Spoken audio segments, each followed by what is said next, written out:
মেট্রোর কাজ ঘিরে ফের বিপত্তির জেরে বউবাজার দুর্গা পিতুরি লেনে ফিরেছে আতঙ্ক।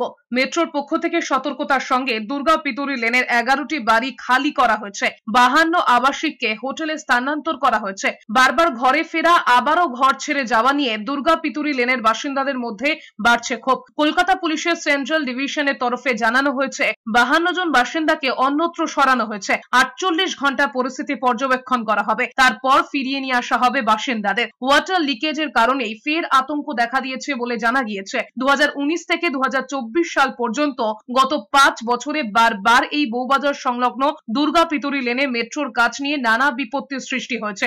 9 নম্বর দুর্গা পিতুরি লেনে হাওড়া থেকে শিয়ালদাগামী মেট্রো লাইনের কাজ চলছে, আর সেখানেই ক্রস প্যাসেজের ক্ষেত্রে বেশ কিছু সমস্যা তৈরি হয়েছে। কেন আবার কি আমরা বেঁচে আছি নাকি? আমরা তো 5 বছর 2019 এর 31শে আগস্টই মেট্রো আমাদের মেরে ফেলেছে। শুধু আমাদের প্রাণটুকু রয়েছে, দেহটা রয়েছে, এটা দেখেও কোনো লাভ নেই। এটা মেট্রোকে দান করে দিচ্ছি আমরা। সেন্ট্রাল মেট্রো দিয়ে আমরা লাইনের ওপর দিয়ে হাঁটবো, দেখি মেট্রো টনক নড়ে কিনা। কোথাও না কোথাও গিয়ে তো প্রতিবাদ করতে হবে।